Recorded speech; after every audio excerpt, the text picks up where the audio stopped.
1장 1절에서 17절까지 오늘 주시는 하나님의 말씀입니다.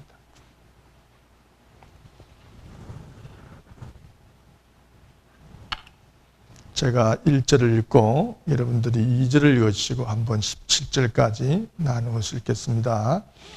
아브라함과 다윗의 자손 예수 그리스도의 계보라.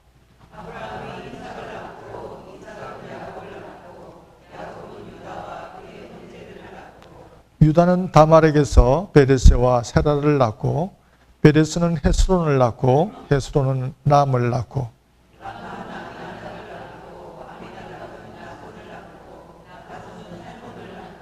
살몬은 라합에게서 보아스를 낳고 보아스는 룻에게서 오벳을 낳고 오벳은 이세를 낳고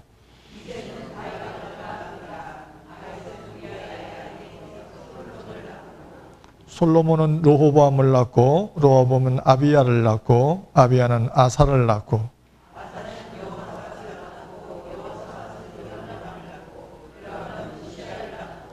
우시야는 요담을 낳고 요담은 아하스를 낳고 아하스는 히스기야를 낳고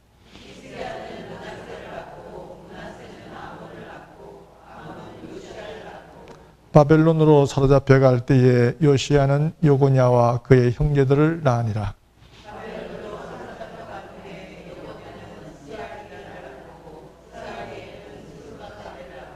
스룹바벨은 아비웃을 낳고 아비웃은 엘리야김을 낳고 엘리야김은 아소르를 낳고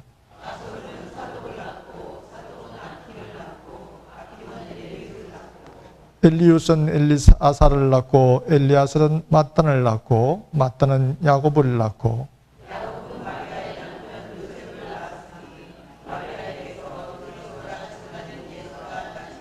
같이 읽습니다.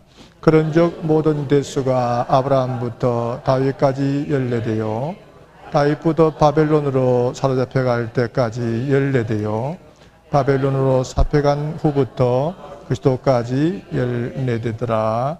아멘. 우리 찬양대의 찬양입니다.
오늘 우리는 그 신약 성경의 제일 첫 페이지를 읽었습니다. 마태복음 1장을 읽었는데요.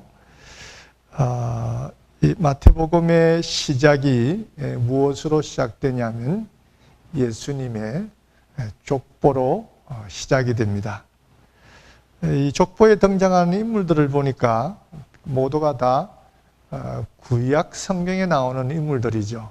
그래서 그 예수님은 구약과 신약을 연결하는 분이다라고 하는 것을 마태복음이 우리에게 잘 말씀을 해주고 있습니다. 또 특별히 이 족보의 중심 인물이 누구냐 그러면 예수님이 중심 인물입니다. 예수님이 중심 인물이 되신다는 것은 신구약을 통틀어서 예수님이 어떤 통일성을 예수님 중심으로 이루어진다라고 하는 것을 말씀하고 있는데요. 그 통일성이라고 하는 것이 어떤 것이냐면 예수 그리스도에 대한 예언과 예수 그리스도에 대한 예언이 성취되었다라고 하는 것을 예수님을 통해서 지금 보여주고 있는 것입니다. 구약 성경은 오실 메시아, 그렇죠?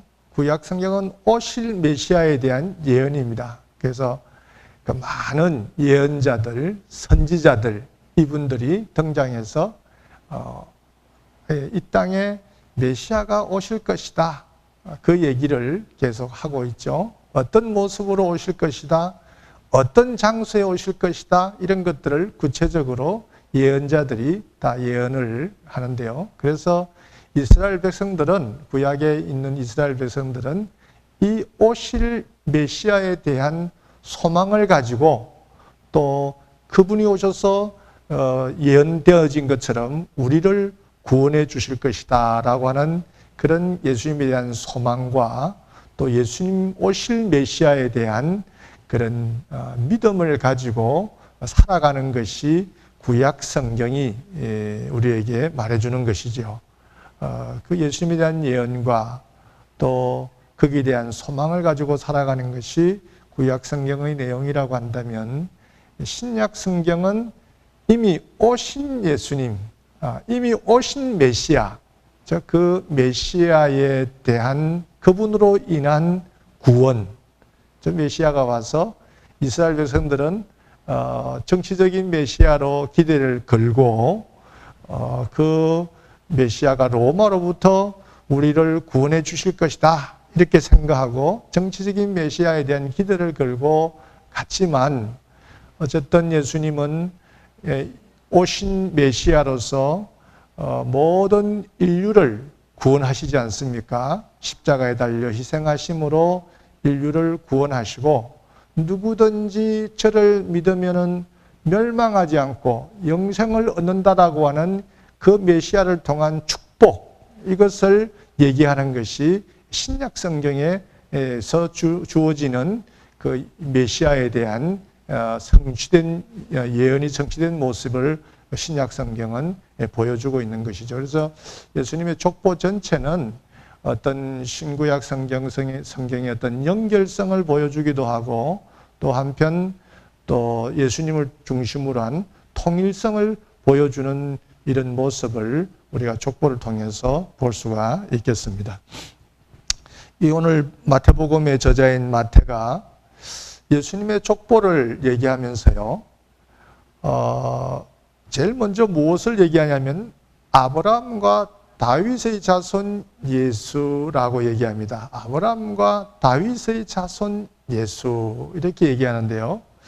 아브라함과 다윗을 우리가 생각하면 구약 성경에서 어떤 단어가 떠오르게 됩니다. 아브라함, 어떤 단어가 떠오를까요? 믿음의 조상, 그렇죠? 또 찬양이 있겠습니다. 다윗 그러면 어떤 단어가 떠오를까요? 마음에 합한 사람, 믿음이 좋은 사람, 또 그렇게 생각되겠죠. 아브라함과 다윗 그러면 언뜻 우리가 믿음에 대한 것을 우리가 한번 생각해 볼 수 있지만, 아브라함과 다윗에 대한 떠오르는 핵심적인 단어는 언약이라는 단어입니다. 아브라함과 맺은 언약, 다윗과 맺은 언약, 이 언약이 구약 성경의 핵심적인 축이에요. 그래서 하나님께서 아브라함과는 어떤 언약을 맺으셨죠? 우리 창세기 17장 1절에서 18절에 보면 하나님께서 아브라함과 맺은 언약의 내용이 나옵니다. 거기 언약의 내용을 보면 하나님께서 무자한 이 아브라함에게 내가 너에게 자녀를 줄 것이다 라고 하는 약속을 하시면서 이 자녀들이, 후손들이 모래와 같이 많을 것이다, 그렇게 말씀하십니다. 너의 자손이 모래와 같이 엄청나게 셀 수 없을 만큼 많을 것이고, 또 그의 후손들을 통하여서 세계의 만민이 다 복을 받게 될 것이다. 이 얘기를, 너의 후손을 통하여 세계 만민이 다 복을 받게 될 것이다. 이것이 아브라함과 맺은 언약입니다. 그 언약을 우리가 조금 더 깊이 이해를 해보면, 이것은 곧 예수님이 구원자로서 이 땅에 오셔서 세계 만민을 구원시키시고, 또 영적인 그런 자녀들, 영적인 선민들을 많이 만들어 내실 것에 대한 예언과 이 선민, 그죠? 하나님의 자녀의 확장, 이것을 모래알같이 많아지는 이 확장을 예언한 것이 아브라함과 맺은 그 육체적인, 육신적인 언약이고 영적인 언약이다, 이렇게 볼 수가 있겠습니다. 아브라함과 맺은 언약, 또 다윗과 맺은 언약, 어떤 언약을 또 맺으셨죠? 사무엘상 7장 8절에서 17절에 보면 그 내용이 나오는데요. 다윗의 가문에서, 너의 가문에서 이 왕권이 영원할 것이다 라고 하는 이 언약을 맺어주십니다. 아브라함과 또 유다 족속 지파 중에서, 그 유다 중에서도 또 다윗의 이 자손 중에서 계속해서 왕의 그 위치에 있는 인물들이 배출될 것이다 라고 하는 이 말씀을 다윗과 언약을 맺어주시는데요. 이 예수님은 다윗 가문의 혈통으로 태어나시게 되죠. 혈통으로 태어나셔서 이 다윗의 약속된 그 왕권을 이제 계승하시는 분으로, 그래서 아브라함과 다윗의 자손 예수 그리스도의 족보라, 이렇게 세계라, 이렇게 계보라, 이렇게 첫 절에 기록을 해놓고 있습니다. 이 왕권을 가지고 태어나신 분이다라고 하는 이 얘기는 곧바로 예수님은 인간 다윗에 의해서 그 자손으로 태어나시는 분이지만 이 다윗과는 비교할 수 없는 아주 영원하신 왕이시다라고 하는 것을 마태는 지금 얘기를 해주고 있습니다. 또 아브라함과 다윗의 자손 예수, 그분이 구약과 신약을 연결하면서 구약에서 예언된 그분이 이 땅에 오셨다라고 하는 것을 얘기하면서 아브라함과 다윗의 자손 예수는 우연히 태어나신 그분이 아니고 아브라함과 다윗의 자손 예수는 이미 구약의 예언에 의해서 그 언약에 의해서 또 예수님께서 하나님께서 이미 인류를 구원하시기 위해서 오래전부터 계획해 놓으셨던 그 예언됐던 분으로서 그 예언대로 태어나신 분이다라고 하는 것을 지금 마태는 지금 얘기를 해주고 있습니다. 또 예수님은 또 구약의 모든 예언을 성취하신 분이다라고 하는 것을 통해서 구약 예언의 진정성을 예수님이 입증을 해 주셨어요. 그래서 구약에 있는 모든 예언되어진 하나님의 말씀은 어느 것 하나가 버릴 것이 있는 것이 아니고 다 이 예수님의 그 한 예를 보더라도 그분을 향한 그 예언이 다 이렇게 성취되고 또 이렇게 이루어진다라고 하는 것을 예수님께서 입증을 해 주셨기 때문에 또 이 신약 시대에 하나님께서 주신 말씀들, 그것이 복음서 안에 있는 말씀이시든 또는 많은 사도들을 통해서 우리들에게 주셨던 그 약속의 말씀들도 예수님의 그 삶이 예언을 성취하시듯 또 그것을 입증해 주시듯이 바로 신약 시대의 이 말씀도 그대로 이루어질 것이고 신약에서 예언한 예수 그리스도의 재림도 예언된 대로 이루어질 것이다. 예수님께서 내가 올라간 이 모습대로 다시 오리라 하셨기 때문에 또 예수님이 하셨던 그 말씀처럼 예수님이 다시 오실 것을 우리는 믿고 살아가야 된다라고 하는 이 예수님이 우리에게 주시는 여러 가지 의미가 말씀을 성취해 가시는 이 의미가 우리에게는 많이 있다라고 하는 것입니다. 그래서 마태는 이런 정통성을 가지신 예수님은 우리가 신뢰할 만한 분이다.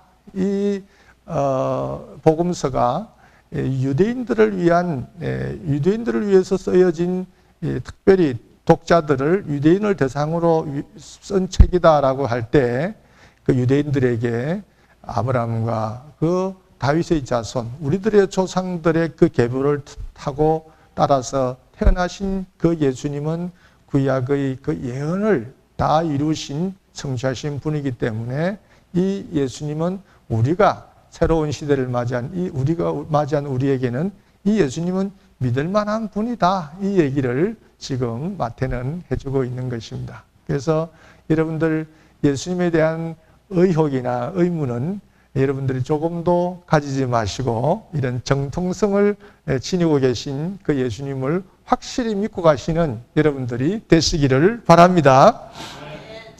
이 예수님의 족보 속에는요, 다양한 사람들이 등장을 합니다. 보면 아브라함이 등장하고 다윗이 등장을 하고 또 이삭이 등장하고 이런 아주 우리들이 참 믿음이 좋다라고 생각하는 이런 신앙의 영웅 같은 이런 분들이 등장을 하는가 하면 또 성경에 별로 우리가 이름을 들어도 이분이 누구지 하고 별로 알지도 못하는 그런 분의 이름들도 많이 나옵니다. 헤스론, 람, 나손, 아킴 이런 분들은 어떤 일을 했지 별로 그렇게 알려지지 않는 그런 평범한 분들도 이 속에 등장을 하고요. 뿐만 아니라 아비야나 므낫세 같이 또 하나님으로부터 정말 악한 자라고 칭송받았던 이 얘기를 들었던 이런 사악한 사람들도 등장을 하는 것을 보면 이 하나님의 뜻을 이루어 가심에 있어서는 이 세상에 많은 사람들이 가지고 있는 그런 어떤 범죄나 실패나 세상 사람들하고 그렇게 많이 영향을 받지 않으신다라고 하는 것을 이 성경은 우리에게 지금 보여주고 있습니다. 우리가 사악한 방법을 써서 우리들의 인간의 머리로 어떤 일들을 저질렀을 때에 아유 이거 어떡하나, 세상이 이제 저 사람의 저런 행동을 통해서 어떤 좋지 않은 결과가 나타나는 것이 아닌가, 이런 우리들이 우려하는 바가 있지만, 하나님은 하나님의 어떤 뜻을 이루어 가심에 있어서는 사람들에게 전혀 영향을 받지 않으신다는 거예요. 그 속에는 사악한 사람도 있고, 그 속에는 별반 이름이 알려지신 사람도 있고, 알려지지 않은 사람도 있고, 또 어떤 사람은 유명한 사람도 있고, 그렇지만 이런 사람들에 의해서 하나님은 하나님의 일을 완성해 가시는 것이 아니고, 하나님이 세우신 그 계획과 하나님의 섭리와 하나님이 가지고 계신 그 주권에 의해서 이 역사는 움직여지고 있다라고 하는 것을 이 예수님의 족보 속에 등장하는 인물들을 통해서 우리가 발견을 할 수가 있겠습니다. 뿐만 아니고 또 하나님은 예수님을 이 땅에 보내시기 위해서 그 다양한 사람들을 사용하시지 않습니까? 그 다양한 사람들을 사용하시듯이 또 지금 오늘 이 시대에도 하나님 나라를 확장시키시고 또 예수 그리스도의 재림을 준비하시면서 이 땅에 각계각층의 사람들을 불러 모으시고 또 그 사람들을 쓰고 계신다라고 하는 것을 이 다양한 사람들의 이름을 통해서 그 각계각층의 사람들의 그 이름들을 통해서 우리가 이런 내용들을 우리가 한번 생각을 해볼 수가 있겠습니다. 그래서 우리는 그 사람이 악한 사람이니까 우리가 전도의 대상에서 우리는 제외시켜야 된다 이렇게 생각해서 안 되고, 우리가 누구든지 간에 예수 그리스도의 복음을 우리가 열심히 전하고 또 하나님이 또 그 사람을 또 어떻게 사용하시려는지, 그 사람이 악하면 악한 대로 그들의 쓰는 악한 방법도 하나님이 또 선한 사람들의 채찍으로도 쓰시고 또 어떤 일들을 정화하는 과정에서 또 쓰여지는 도구로도 그렇게, 그러나 결국은 또 그 사람의 악에 대해서는 하나님이 심판하셔서 공의와 정의의 하나님이신 것을 보여주시고 하시기 때문에 우리는 어떤 사람이든지 간에 또 복음을 전하고 그들을 주님 앞으로 인도해야 될 이런 책임이 있는 줄로 그렇게 믿습니다. 예수님의 족보를 보면요, 경계선이 없어요. 그렇죠? 악인과 선인의 경계를 두지 않으시고 유대인과 이방인의 경계를 두지 않으시고 남자와 여자의 경계를 두지 않으시고 이 경계를 두지 않으십니다. 이 족보 속에 5명의 여인이 나오는데 그 여인들을 분류해 보면 마리아를 빼고 다른 이들을 보면 기생 라합, 그렇죠? 그렇죠? 기생으로서 살아갔던 여인도 족보 속에 등장하여 예수님의 조상이 되고, 또 가늠한 여인 다말, 그렇죠? 시아버지를 통해서 자녀를 두었던 이 다말과 또 바세바, 우리아의 아내, 그렇죠? 그래서 다윗의 계를 통해서 솔로몬과 하나님의 또 다윗의 후손을 보았던 이 바세바, 이런 그 이름들을 보면 라합이나 또 다말이나 바세바나 또 이방 여인이었던 룻을 통해서 또 보아스와 함께 또 자녀를 두지 않습니까?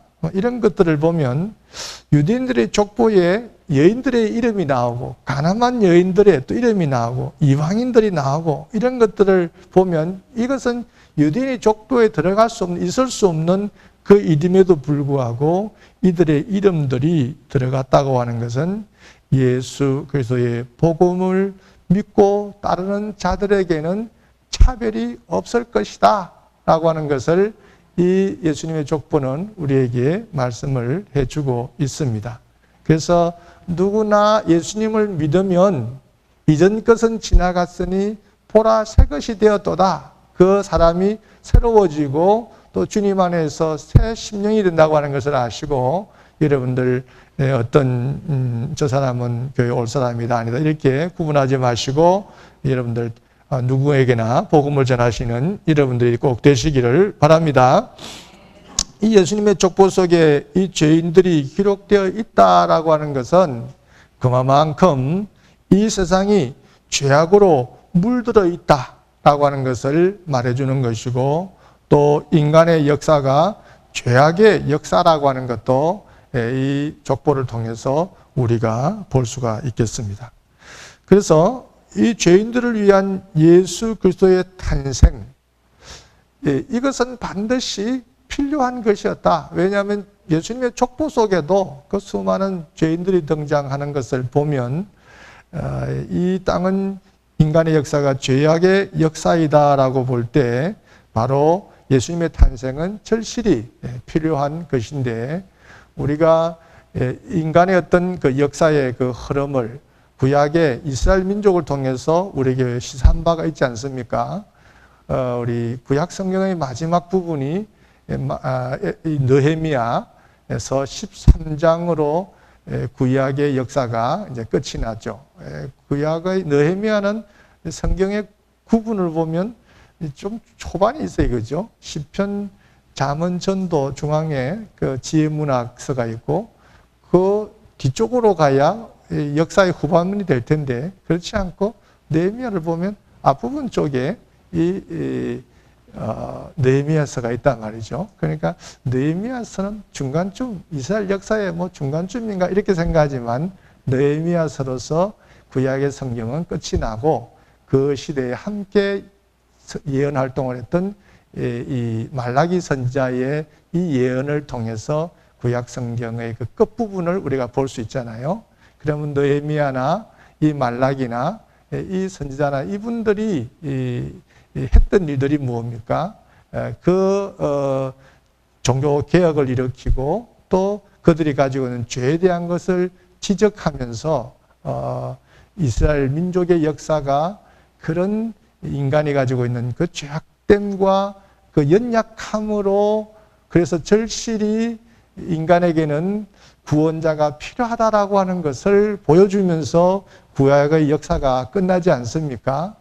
그러면서 예수 그리스도의 탄생은 이러하다라고 예수님의 탄생을 얘기할 때, 그 예수님의 족보 속에 등장하는 수많은 그 사람들, 특별히 이 죄인들의 등장을 볼 때, 우리 인간이 가지고 있는 역사는 죄악의 역사고, 우리 인간에게는 절실히 구원자가 필요하다라고 하는 것을 구약이 얘기하면서, 바로 이 신약의 시작이 바로 예수님은 그 절실히 필요한 구원자로 이 땅에 오셨다라고 하는 것을 이 아브라함과 다윗의 자손의 역사를 통해서 이제 예수님의 그 오심의 그 필요성을 말씀을 해주고 있는 것입니다.